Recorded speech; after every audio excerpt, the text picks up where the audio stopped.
Hello, we're rolling into another episode of the DRH show. As usual, in each episode, I'll be talking to interesting people within psychology, mental health, and well-being. Today, I'm joined by a leading psychologist. He is James B. Duke, Professor of Psychology and Professor of Biology and Neurobiology, Emeritus at Duke University. Professor John Staddon, thanks for joining me. Hi. It's great to have you here, Professor Staddon. Let's start off with you telling us your backstory, your trajectory in life, and how you ended up doing what you're doing. Well, I think the best thing I can do is refer you to my autobiography, which is called The Englishman, Memoirs of a Psychobiologist.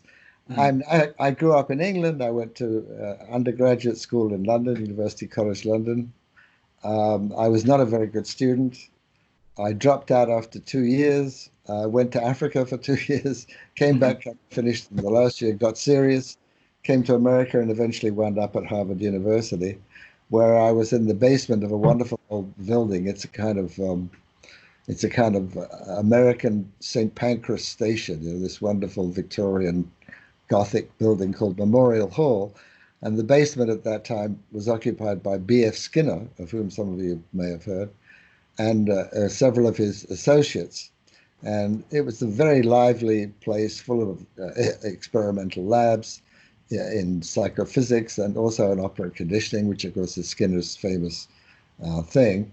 And I did my dissertation there and then went off to, first of all, Canada, which is much too cold. I don't recommend it. And has very long winters. If you like the cold, it's good. So I was 3 years in Toronto. And then I knew I liked the South, so I wound up at Duke University, where I've been off and on ever since. So I think that's enough about my biography. Yes, and for anyone else who wants to learn more about you, of course, they can read your autobiography, as you've mentioned earlier. Yes, now, please. Now, Professor Staddon, I only recently came across your writings, and I read about your piece on James G. Martin Center, where you wrote about if all men are created equal, why do we need grades? So I was just wondering if you could just explain to us what your main points about this. Well, I was reacting to a trend, and in particular to an op-ed in the New York Times. There have been moves to soften the grading system, to eliminate grades, and the COVID crisis has kind of brought that to a head. It's so difficult to grade people now and so forth. And I think it's unpleasant for graders. It's a lot of work. I must recall that when I was teaching a lot, the thing I hated about teaching was grading. I mean, it's tedious, and you don't like to cut these kids down if they're not doing well, and so on and so on. It's also distressing to see how little of what you tried to communicate you actually succeeded in communicating, and so on. So grading is always a tough job on both sides. So the question is why? Why do people want to eliminate grades? And second of all, is it a good idea? Well, I traced in that little piece some of the history. I am now sort of pretty ancient, so I have a long history going back into early, late Victorian almost period of England. And I remember in those days, everything was decided by what are now called high stakes examinations. You probably know about A-level and O-level and all that. Well, the A-level was absolutely key. If you had to take, I think we took something like 6 3-hour exams in 3 days, and then 2 6-hour practical exams, all within the space of a week or 10 days. I mean, that would be regarded as damaging to mental health now if somebody tried to impose that, especially as those exams decided, yay or nay, whether you would get into college or not. But assuming you took the exams, the results in my day, the results of my exams, there was no internet, they were posted outside the Senate House in London. So someone could come in and say, oh, John Staddon, he did pretty badly, didn't he? So there was no attempt to shield people from the consequences of their behavior in the examination room. And of course, that's now regarded as terribly aversive and really bad and so on and so on. And so slowly and slowly over the years, we get to the present point. I remember going through a stage, and again, I wrote about this in the article, going through a stage where grading in college, you couldn't show even to one class what the names and the grades were. They had to be anonymized in some way. And the first step was social security numbers. You had the grades and the social security numbers posted outside the classroom, but that soon was eliminated. And now I think the students, I haven't taught for a few years, but now I think the students have to be informed individually what their grades are. So the only way they can find out where they stand is to talk to other people or something like that. And all of this because of some bad psychology. Partly due to B.F. Skinner, I have to say. I'm a big fan of Skinner as an experimentalist. He was a brilliant, brilliant man. Very, very clever laboratory setup. But he came up with one wrong conclusion, namely that anything aversive is bad. Now, he wasn't dealing at that time with human beings, but with pigeons or rats. And it was regarded any kind of schedule which controlled the behavior of the animal through punishment, electric shock, of course, it would be through. It wasn't that he was morally wrong. He was a scientist. He didn't pretend to make moral judgments. It wasn't that it was morally wrong. It was ineffective. It doesn't work. Because it's not true. It's absolutely not true. But it fed into other societal beliefs and led to the position now where somehow anything unpleasant for the student particularly, but for the student and for the teacher, is regarded as bad. And hence, get rid of grades, right? I mean, that's one of the various threads that have gone into this. I think another one is this, where all men are created equal. I mean, if everybody's the same, what are you doing grading people? You know, it's unpleasant, you know, it somehow violates an axiom and so on.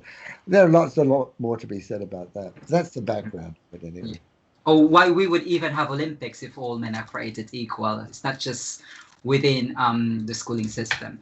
Now, Professor Staddon, I also understand that you're in the process of reviewing a rather wonderful book called Science Fictions by Dr. Stuart Ritchie. I haven't had the chance to read the book, but from my understanding is that the premise of the book is that we should be more critical of science. So my question to you is, should we trust scientists? Should we trust them? Well, I mean, there are many areas. I mean, too much is asked of science. I think that's one problem. But I'll say this about this book. It's a wonderful book. It's very carefully researched. He gives a lot of data and examples and so on. And I have to say, I've written a book on scientific method. I'm very aware of the problems of science. I thought I was very aware of it. But after reading Ritchie's book, I think the problem is actually much worse than I thought. And part of the difficulty is that scientists are asked questions which they simply can't solve.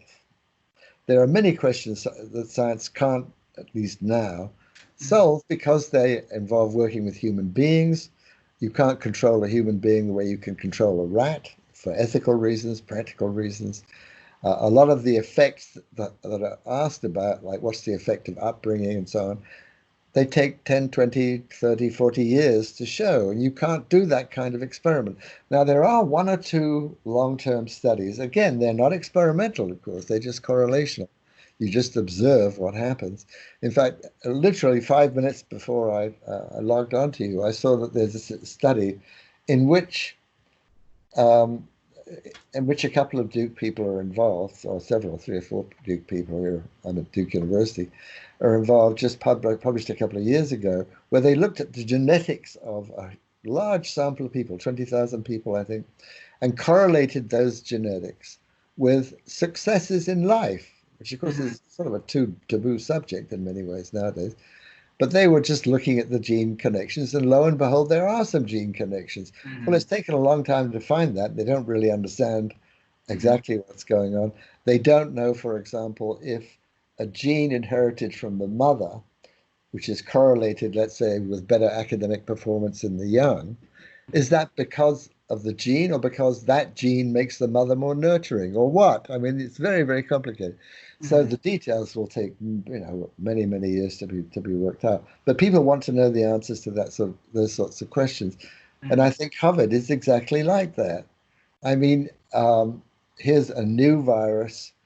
it hasn't, again, you can't study it experimentally very easily. I mean, they're sort of doing that. They've got volunteers and they give vaccines to them and so on. But it takes a long time to get an answer. Next year there's a new virus, so it's a constant battle. So I think part of the problem with science is that. The other problem, which Richie goes over very well, and I've certainly made this point myself in other writings, is the incentive structure in science. Mm-hmm. I don't know how much your viewers know about that, but 150 years ago, science was a vocation. It was a calling for most scientists. They weren't even called scientists in the middle of the 19th century. They were called natural philosophers. And somebody like Christopher Wren, he built St. Paul's Cathedral. He's a brilliant architect. He was also an anatomist. Mm-hmm. And understood physics and so on. So a lot of the great scientists in those days knew all of science. That's number one. And number two, they often were independently wealthy. You've heard, I'm sure, of Charles Darwin, right? Yes, of course. Yeah. Well, Darwin lived off an inheritance from his very successful father, who was a doctor, a physician, made a lot of money apparently. So he didn't have to go out and get research grants or worry about getting promoted or tenure at a university or any of those things. And that makes a huge, huge difference. If you're self-supporting, you can try crazy things and not worry if they don't work. And science is full of that. I mean, if you look at the history of science, most of the great discoveries were the end of endless failed experiments, one after the other. People failed. I just watched a rather nice video on Marie Curie, the radium lady. She got 2 Nobel Prizes. She discovered 2 new elements. And it took hundreds and hundreds and thousands of hours of work to find that. None of that intermediate work was published. The final work was published. But the intermediate work, they were just failures, But that doesn't work in the modern university environment. You've got to have a product. You've got to have a product. You can't say, well, I did 10 experiments this year. None of them were publishable. Can I have my raise, please? Well, no, they're not going to give you a raise, are they? Bureaucracies want things they can measure and so on. And so the science has been to a large extent commoditized. Mm-hmm. And the incentives, the pressures on these people are terrific. You can't, even in my day, which is 10 years or more since I was worrying about applying for grants, even in my day, people were spending 30, 40, 50% of their time writing grant proposals, not doing the research. Mm-hmm. And the grant proposals were reviewed very toughly so that you would be lucky to get 10% chance, 20% chance of getting it. So you put in a huge amount of work, the grant proposals, 50 pages of work, Mm-hmm. The experiments have to be, I would say, in order to pass muster in those times, it almost had to be the case that you'd already done the experiment. And if you've already done it, you know all the difficulties and all the problems that you will encounter, which you perhaps could not have anticipated ahead of time. So it's sort of a dishonest process in a way. And somebody, I think Richie pointed out in his book, they compared the, I've forgotten exactly how he did it. I think you compared people who got a grant with people with almost as well judged proposals who didn't get a grant, and looked at their subsequent performance. And of course, there was a big difference, but because of the money. But intellectually, there shouldn't have been any difference. Mm-hmm. They were equally good, within margin of error and all those kinds of things. Anyway, I could go on at great length, but I think the incentives. Well, he does give one other some other interesting examples. I'll give you one other. You probably haven't heard of it. This guy became quite famous. He's a man called Brian Wansink, Wansink, and he was in the food science or some such name department at Cornell University. He's very famous, and he got in trouble when he did an observational experiment. He looked at restaurants, what people choose for food and all this kind of stuff. And his hypothesis he was hypothesizing there would be a correlation between A and B. I've forgotten what A and B were, but it didn't work out. Didn't work out. So he's quoted as saying to one of his graduate students, well, there must be something we can salvage here.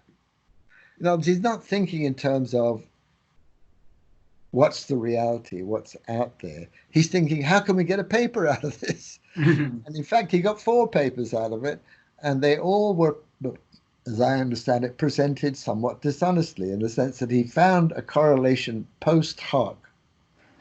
I forgot what the correlations were, and then wrote the papers if that was the hypothesis he was testing. This is called, wonderful name for it, called p-hacking.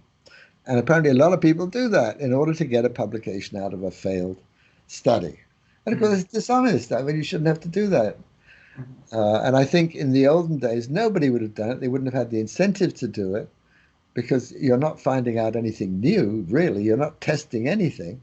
What you're doing is faking a publication. And it's become apparently very widespread, to the point now that in many fields of social science and biomedicine, you're supposed to, you're not legally required to yet, but you're encouraged to pre-register your hypothesis. I mean, this is grotesque. You have to tell make public in some way the hypothesis you're going to test, which indicates that the field doesn't trust the scientists. I mean, it's crazy.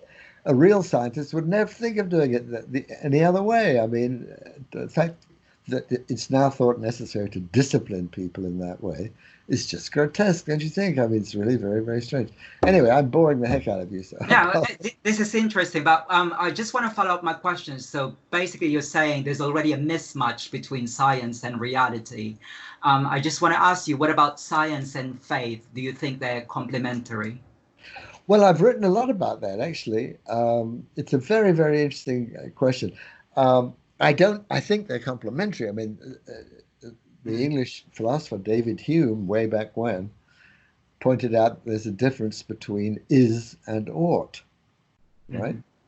The world is such and such and such, but the ought refers to actions you should take with respect to those facts. And there's a wonderful quote from him when he says, suppose I find out about some terrible famine in India, I would no more care about that than a needle in my finger, unless I care about human life. If you don't care about human life, it's just a fact. It's just a fact. So facts don't by themselves impel you to action. And science, in theory, is all about facts. It's just about facts. Now, doing science, of course, requires motives. I mean, you have to be curious. You have to care more about the truth than about whether you get your next research grant, so on and so on. But it's so they are in fact complementary. I had an interesting experience a little while ago. There's a guy called Stephen Meyer. I don't know if you've heard of him. He's a probably the leading figure in what's called intelligent design. Now, the intelligent design people know, they don't believe that. They're trying to. It's interesting. This chap Meyer is very interesting. He's trying to make intelligent design, which is really a theological idea, because it says there's some intelligence behind the design of the natural world, but he's trying to make it scientific. And he's got a very clever book about it, which I read, called Darwin's Doubt, I think. Very interesting book.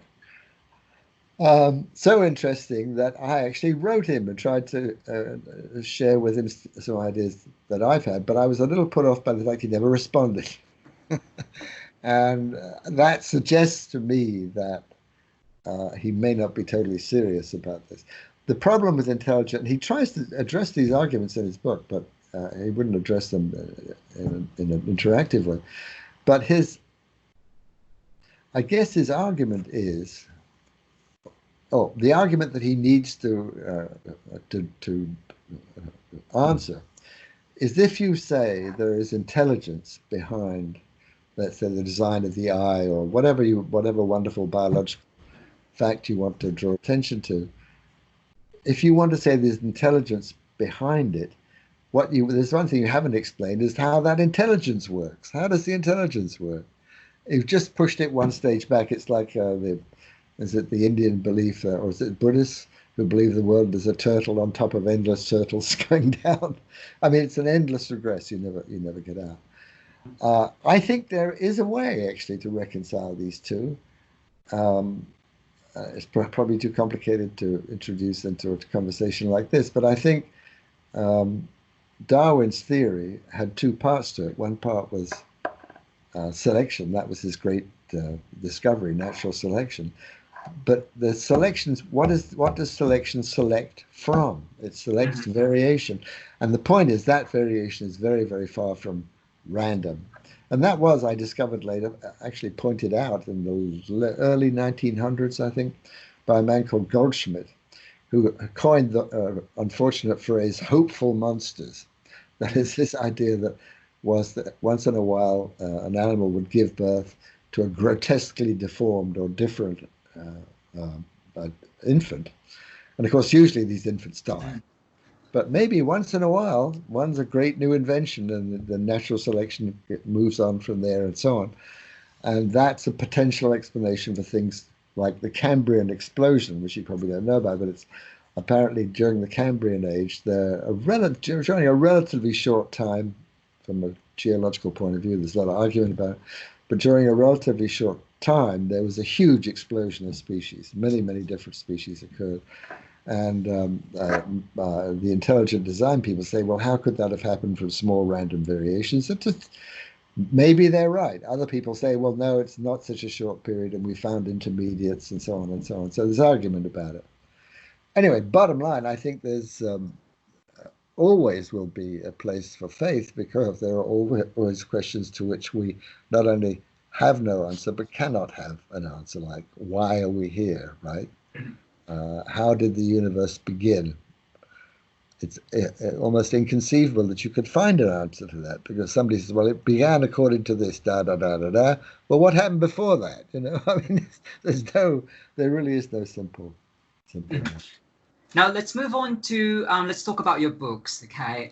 Can you tell us about your book, The New Behaviorism? Oh, The New Behaviorism, yeah. It's interesting. I've been getting feelers from the publisher to do yet another edition of it. That is partly a historical account of Skinnerian behaviorism and behaviorism generally, and partly an attempt to suggest a new way out, which is basically a Darwinian way. Interestingly enough, I have a historical review coming out, I'm not sure quite when, in a journal called Academic Questions, where I review a bunch of history of science books. And the last one is, I have to say, a truly awful book by the Harvard history of science lady, where she completely seems to be unaware of the fact that most of behaviorism was created at Harvard. It's very odd. Anyway, the origin, there are two kinds of behaviorism. Historically, there's what came to be called methodological behaviorism, which is centered at Yale University, a man called Clark Hull, and then his student Kenneth Spencer, who moved on, I think, to Iowa. And they worked with animals. All these early behaviorisms, the experimental work, was with animals, not with people, for obvious reasons. Not that they were rat lovers, but you can do much better experiments with them. And obviously, there's some link between what animals do and what people do. Incidentally, this is off the point, but I was just watching a Nova show. I guess you can get Nova on YouTube. We got it on PBS over here, I guess. Anyway, it's a very good Nova show about dogs, and I recommend you read it, watch it if you haven't. It's got a student of mine as one of the main players, Clive Wynne. But dogs, of course, are very different from rats. Not that they're necessarily that much smarter, but because they form human relationships. I mean, it's really quite remarkable how they do this. So that aspect, the human relationship aspect of behavior and so on, that was not a concern of the early behaviorists. I mean, they were interested in learning, and learning based on reward or punishment, reinforcement, positive, negative reinforcement, and so on. And that was the focus of the Skinnerian group at Harvard. The Yale group were much more conventional in the sense that they did standard group experiments using this now problematic method, It's called the null hypothesis statistical test method, which has got all these problems that Richie talks about and I've written about and so on. The great beauty of the Skinnerian approach was you could study individual animals. When I did experiments, I had 3, 4 tops animals, because each animal, you could repeatedly test it over and over again. You only need the others to make sure you didn't have an oddity there. So it's a wonderful, wonderful method. But from that, and this is the other part of the book, from that, Skinner leapt into vast prescriptions about the nature of society and how people should be organized and so on, which are just, I mean, a cruel thing to say about it was just ignorant. I mean, he hadn't read or hadn't absorbed the vast literature from Plato on about how societies work, you know. I mean, Confucius, Plato, Aristotle, more recently there's Edmund Burke, Locke, and so on. There are, you know, countless really smart guys who thought about how a society could be organized. And here's Fred Skinner, a brilliant experimenter, really, and a wonderful guy. I got along with him very well. Prescribing how a society should be organized based on his experiments with pigeons. I mean, it was really, really, really strange, because with the pigeons, they work for food, by golly, that's what they work for. In a lab anyway. I'm sure they work for other things like sex and so on in the natural world, but in the lab they work for food or to avoid punishment. But that is not how humans individually or in society work. I mean, sure, they're aware of rewards and punishments, but they do not necessarily, well, first of all, they're aware of rewards and punishments. You don't always know what they are. I mean, the reward for Darwin was finding out whether natural selection worked or not. Whereas for an economist, say, it's just cash balance, you know, flow balance. So it's a very narrow view. And I'm afraid Skinner, without being aware of it, was going along with that view. It's all about reward and punishment, and the rewards are pretty simple. Now, still, on your another book, Unlucky Strike, you argued that smoking is not as risky as many people believe. And you said the data on secondhand smoke is unreliable. Why is that? Well, that's very interesting. There's a very interesting story associated with that. Just recently happened. Yeah, I wrote that little book because it seemed to me incredible that they really knew. I mean, it was pretty clear that cigarette smoking, especially heavy cigarette smoking, is dangerous. So no doubt about that. But secondhand smoke, I grew up in a family where everybody smoked. You know, had coal fires. You know, this is London. My mother died still smoking at 96, you know, and so on. So obviously, if it was going to be an effect, it's a very small effect, and only a small number of people. But this is the interesting thing that happened. About 2 months ago, 3 months ago, I can't remember, I got an email from a colleague, a man called Alan Silberberg. He does the kind of research I do, but I literally had not seen him or communicated with him for 30 or 40 years. He's younger than I am, but not much, and he's retired now, obviously. I know he's about to retire. Anyway, he sent me the manuscript of a book he had written in 1999, I think, years ago. He never finished it. It's about the risks or non-risks of smoking. So he had become skeptical, quite independently of me or anybody, as far as I can become aware. He had become very skeptical about all of this stuff. And he'd written this book, and he took he sent me, I don't know, 4 or 5 chapters, I can't remember exactly how many, but he went through very carefully the legal data on cost. Our smokers more costly in terms of their health care. He looked at the scientific data, and he found exactly as I had found. There really is no strong data. And one of the, I think, the strongest points that I made was that a very good study of secondhand smoke had been done by a man called Enstrom. And he'd looked at thousands of California couples. And he looked at couples where one person smoked or neither smoked. And he looked at the health of the non-smoker in the smoking couples compared to the non-smoking couples. And lo and behold, he found no difference. You can't do an experiment, right? It's just correlation. But you would think if secondhand smoke is dangerous, that the spouses of smoking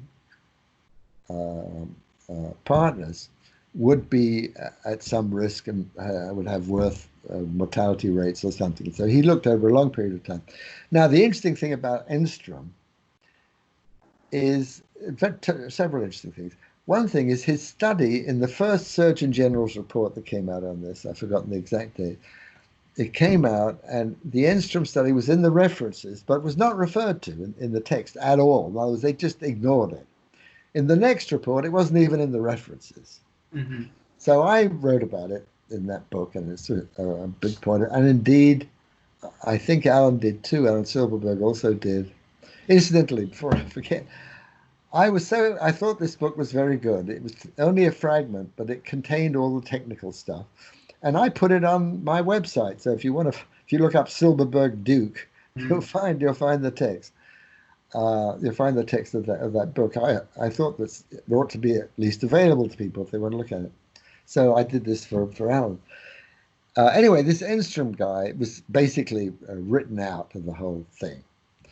And after I wrote I wrote a little article about this, where I mentioned this as a criticism of one of the Harvard historians of science who was very much on the other side, and I criticized her because she'd left out this really very key study. I got an email from somebody who knew Enstrom in California and said that the poor guy had really been, what we would say now, canceled, because his study didn't fit the narrative. And he had really been sort of victimized. I knew none of this. I didn't know Enstrom personally, but I'm not really surprised. And it sort of accounts for why his study's gone down the memory hole, you know. Anyway, if you want to find out about it, you can read. I'll put the link so everyone who's watching this video can read more in that. Yeah. Now, you also wrote a letter for the Financial Times where you said diversity may inhibit discussion. Why is that? Well, I've written longer things about that, so it's very interesting. I mean, obviously, if you have radical Islamists and Zionists in the same group, that ain't going to work, right? So it's absolutely obvious that if the groups are too divergent, mixing them together is not going to be very productive. I mean, it's just, doesn't require science. But the other reason I wrote it is that, if you look on my website, there's a sort of satirical piece called Lemuel Pepys' Time Traveler. And it's a parody taken from a leaked editorial meeting discussion at The Atlantic. It's a very, very famous magazine. They published wonderful stuff in the past. They published 2 articles of mine way back.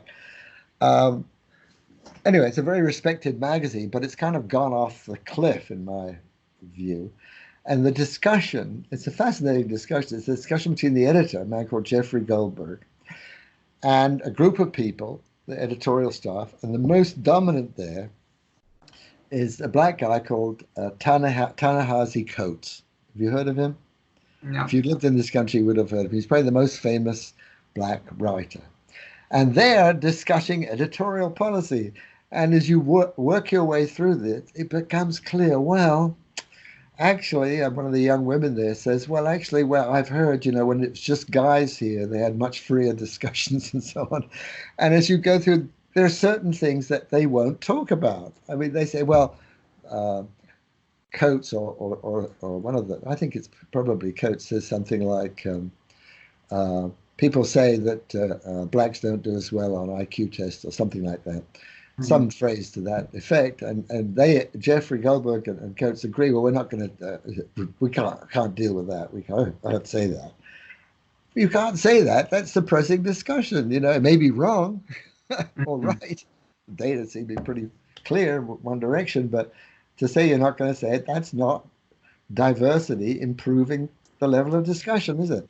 So diversity is a mixed blessing. Diversity of viewpoints, as long as they're not extreme and unrelated to the point that you're discussing, diversity is very good. But it can also be very bad as everybody watches what they say. My guess is that political correctness and all the attention to pronouns and words and all this stuff is the byproduct of diversity, because you've got all these people with different views. You don't want to offend anybody. So everybody's walking on eggshells trying not to say anything that will upset somebody else. That's a very unproductive result of diversity, is it not? Mm. Yes. And I'm sure you're quite aware that the British Psychological Society published an article saying that psychology has a problem with generalizability. And basically, they're saying that studies in psychology are overwhelmingly involve weird participants. And by that, they mean those who are Western, educated, from industrialized, rich, and democratic societies. So basically, they're saying that. So-called weird people, right? Yeah, weird. Not a pejorative acronym at all, right? Well, it may well be true. I don't know. I mean, obviously, if you're going to, I mean, I think it goes beyond that. Actually, I think that this whole NHST, this null hypothesis testing method is very, very dangerous because it only allows you to draw conclusions about groups. It's a group thing. I wrote a paper about this in Academic Questions and so on. And yet people uniformly draw conclusions about individuals. My hero in all this is a man called Claude Bernard, who was the father of experimental medicine in the 19th century, a wonderful French scientist. And Bernard was insistent on the fact that the individual is the key thing, and that in order to get to the individual, we have to eliminate all exceptions. Now, the NHST method exists only as a way to deal with exceptions, right? So, for example, some very famous studies I've written about by Daniel Kahneman and Amos Tversky, and if you've heard of them, they're the originators, really, of behavioral economics. And they did very clever studies where they asked people questions about gambles. So they would say, well, would you prefer, I can't remember the numbers now, but something like a $4,000 with a probability of 0.5 or $3,500 with a probability of 0.32 or whatever. And they would, generally speaking, pick the one with the higher expected value, right? So if it's 4,000 times 0.5, $2,000 the expected value, and the other one was a little bit less. However, if you made the choice between $3,000 for sure and $6,000 with the probability of 0.6, which is much higher expected value, right? 0.6 times 6 is 3,600, 3,000. So people always, most people, not all, most people pick the sure thing. So they say there's something magical about certainty. But in both these cases, they had a whole bunch of these things. There were always exceptions. So in one study, only 65% of the people picked the maximum, picked the majority choice. But from this, they concluded that people have certain characteristics, like risk aversion, blah, blah, blah, various other characteristics. But in none of their studies did everybody have this characteristic. So what they should have done, in my view, is they should have figured out why. What is it? And Claude Bernard gives a wonderful example of this. What is it that separates these two groups? Why do some people go this way and some people go that way? That's what's really universal about individual humans, not the fact that 65% did this. That's not a property of an individual, it's a property of the group. So I think the NHST method, because it's so easy and because it guarantees success, and it guarantees success in the following sense. And again, this is a little bit more than you wanted to know, perhaps. But it guarantees success in the sense that if you keep doing these experiments and you set as your criterion 5%, that means the result could have occurred by accident 5% of the time. Well, then 5% of the time, even though you have nothing, you will have a publishable result. So it's too kind. It's too kind, number one. And number two, it distracts from the individual, which is what we should all be really, really concerned with. Now, let's move on to a slightly different topic. How real do you think systemic racism is today? I don't think it exists. It's hardly systemic racism. It hardly exists. I mean, I wrote an article about it. I think one of the Martins, for Quillette, I think. If you look up Quillette, systemic. All the examples that people get are all individual racism. They're not systemic.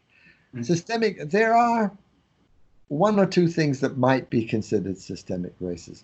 I think the reason that the term is so popular is because it deflects attention from other causes of racial disparities. A lot of people have written about racial disparities and how they're really meaningless, and they are. If you just say that, women earn 75% of men in profession X, that doesn't mean anything unless you know why. Unless one of these group results, again, doesn't mean anything. It may turn out women have different interests. They prefer to spend their time differently. They like this lower paid job because it gives them more control over their lives or whatever. But until you know what those answers are, the disparity by itself means nothing. But it's taken by popularizers, I don't know. It's taken by people who are concerned to sort of raise issues. It's taken as coterminous with disparities, so that if there is a disparity, that must mean systemic racism. There's a man called Kendi who's become very popular writing books about this kind of thing and so on. But of course, from a scientific point of view, it's nonsense. The disparity by itself doesn't mean anything. And demonstrating something like systemic racism is actually very, very difficult. For example, one of the examples that's given is gerrymandering. If you know what gerrymandering is, rigging electoral districts in a certain way. And the charge is that certain electoral districts, I think in southern states, but not only in southern states, have been set up so that all the black voters are concentrated in one part, so that they are sort of wasting their votes. And in that way, the other party gets elected. And that's called systemic racism. It's got nothing to do with racism. If the black folk change their voting, the practice would be changed. It's based on the behavior of the voters, not their color. They're identifiable by color, but that's not the cause of it. The voting is the cause of it. So you've got to look at things like that to discriminate real racism, where you just dislike or wish to discriminate against people because of their ethnic origin, from these secondary things. Now, would you agree with my observation that psychology has now become a form of movement, a sort of activism? And this is not just true with psychology, but any other social science.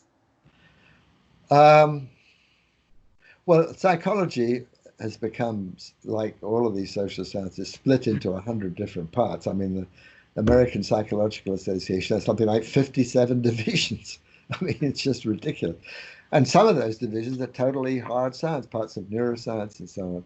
What used to be called psychophysics, the study of sensation, that's not political anyway. Parts of psychology probably have, but the worst, I think, is sociology. Sociology is indistinguishable from activism in many places. Not all. I mean, I know sociologists here at Duke, and many of them are absolutely appalled at what's happened, but they also have colleagues who are clear advocates for political positions and quite unashamed about it. And the same is true for things like gender studies and so on. They have become not intellectual studies. I mean, I noticed this first years ago when Duke started a program in women's studies, interdisciplinary program in women's studies. Okay, fine. And they had all these faculty from different departments who were affiliated with that program. There was one department that had no one affiliated with women's studies, and that was biology. That struck me as at least odd. Since the whole program was defined, at least in those days, biologically. So, I think the trend started a long time ago. Now, why do you think US universities lead the world in scientific research? Well, I wrote an article about that, reviewing a book, and I'm not. The book was arguing the U.S. leads in scientific research, and he had very good arguments. I mean, I gave him credit for that. As for universities, I think it depends entirely on the discipline. Entirely on the discipline. I mean, for a long time, the University of Chicago was a world leader in economics. Other universities not so good. I'm not sure I know right now. I mean, I think the old strong universities are still strong. How Mhm. long it will last, I don't know, because there are all these corrosive forces working to politicize everything. Um, Oxford apparently is doing very well. They didn't pull down the statue of Cecil Rhodes. I guess that shows a certain independence. Not yet. Not yet, right? I wonder if they pull down the statue, they'll have all the students give back the money. I doubt that somehow. Yeah, so I mean, oh, there was a very funny little incident. I think I put this on my website. I got a letter from a friend of a friend of a friend who got it from somebody in England about a speech that apparently had been given by the Chancellor of Oxford University. Now, Chancellor is an honorific position, right? I think it's Chris Patten is the Chancellor. Uh, so he has no authority. You know, he opens up things or whatever. Anyway, this speech was apparently it was attributed to him, and it was a very strong speech in favor of intellectual independence and all the good things about science and truth and so on and so on, and sort of anti-political in tone. And basically saying, if you don't like Cecil Rhodes, you can go back home, you know, that kind of thing. I mean, very strong statements, which generally speaking, I thought were fine.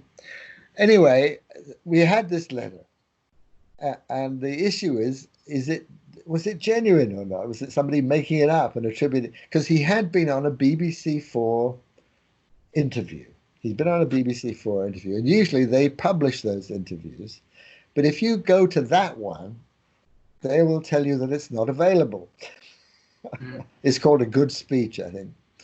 Anyway, so they don't have whatever he said during that interview. They don't have, and this letter purports to be what he said, you know, during the interview. Well, I wrote to his office to see if it was his. You know, I was very curious. Well, of course, they didn't respond. I mean, they're in a difficult position. You know, if it was true, they wouldn't want to admit. If it wasn't true, well, actually, if it wasn't true, they could have said it wasn't true, couldn't they? Anyway, they didn't want to get involved. So I published a version of it there, and if in fact the head of a university, any university, would have the strength of convictions to write a letter like that, that would be a very good thing. But they have all absolutely caved and seem to be going more and more with the fashionable flow than ever. And I think it's a great tragedy. I really do. Mhm. If you're interested in this topic, I'd look at the Martin Center website. There should be something coming out, I think, next Tuesday that you might find interesting. And what do you think you would be doing if you didn't work as a psychologist? Well, I enjoy what I do. I mean, when I was a kid, I was always interested in, well, let's put it this way, but for the English educational system, I would probably have been a biologist. I was always interested in biology. I had microscope, collected insects, you know, that kind of thing. Mm. But in the British system in those days, and maybe even now, I'm not sure, Mm. if you wanted to do an A level, if you wanted to get into a biology, if you wanted to get into college and do biology, if you wanted to get into college and do biology, you had to take a biology A level, right? In order to take a biology A level, you had to have A level teaching at your school. I went to a local grammar school. Well, my school didn't have a biology teacher. So, and I was good at writing, so the headmaster put me in the humanities side, and I complained that he put me in the science side. And the science side was basically physics, chemistry, Mhm. pure math, and applied math. So that, and I wasn't particularly good at pure math. I would have probably been much better at biology. Anyway, I couldn't do biology. So psychology was a compromise. I wrote about it in my autobiography. They didn't Mhm. have A levels in any psychology, so they had to have their own test to admit people. I passed that test and got into psychology. And the great thing about psychology is you can do pretty much anything. Mhm. But I would have liked to work with microorganisms and things like that, which because that was a little far even for psychology. So I couldn't quite do that. Yeah, so I would have liked to be a biologist, but Mhm. I'm very happy. I was always interested in philosophy. I only got one prize in high school, the grammar school, and I could pick my own book, and I picked Bertrand Russell's History of Western Philosophy, which is a wonderful, well-written, beautifully written book. So I like philosophy. So between philosophy and psychology, I'm cool with that. Mm. How do you relax? What's your distressing outlet? How do I relax? Mm-hmm. I watch junk television, swim for exercise. We're very lucky here in this COVID thing. There's a pool just up the road, so and the weather's hot. It's an outdoor pool, and it's very hot weather, so that's good. Mm. So, and I read, but I read a lot of what I read. I'm going to write about, so it's relaxation in a way, but. And what's the most important thing you want the public to know about your work? You've done a lot of work in behaviorism. You write also for Quillette, for a number of other publications. But what's the big message? Well, I think the big message is keep politics out of science. I mean, keep politics out of life, for God's sake. I mean, look. I mean, now you read people who read about people who they read a fact and I think there's a French philosopher who says, the fact rings the bell, meaning once you know it, you have to act. Well, shut up about acting until you really know. On my gravestone, my wife insisted we have gravestones. So I have a gravestone. And on my gravestone, I put the saying, how do they know? How do they know? I think that's a question everybody should ask. If they're told COVID is this, COVID is that, ask, how do you know that? How do you know that? I love that. I can't seem to find you on social media. Why is that? Very good reason. I am on Facebook. I never use it. Once in a while post an article or something. I think the short for Twitter is twit. And I'm not, it's just chaotic. I mean, you can't, my wife does it because it enables her to keep keep track of relatives and so on. But I look at it and it's just chaos. It's just one little thing after another. I can't understand. Well, I can understand why people in media and so on feel they have to do Twitter. But I can't understand why people are so overwhelmed by it. I mean, some poor person in a business says something unpolitical 5, 10, 20 years ago, and a blizzard of these critics appear. My question is, why is anybody paying attention, whatever? I mean, it's just a bunch of nothing out of the internet. Why do you pay attention to it? Let's put it this way. I think social media tends to bring out the worst in people. And unless you have a peculiar interest in that, I'm not sure why you would do it. Email works quite well for me and so on. So. Yeah, I was able to reach you through email. Now, finally, what else is in the pipeline? I understand you have an upcoming book. Oh, do I have an upcoming book? No. I may have misled you there. I'm thinking of writing something.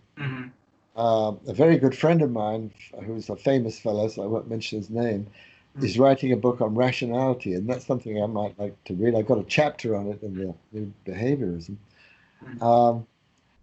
I had been approached by a publisher to put together a sort of collection of essays, but I haven't really got my head around that yet. So no, I don't have any grand project in the offing. I'll probably just do a few more of these grumpy blogs before. Anyway, it's been an insightful conversation with you, Professor Staddon, but unfortunately our time is up. Thank you for sharing your time and your expertise. I look forward to hearing more about your work. Well, good to talk to you, Dennis. Good luck with your project.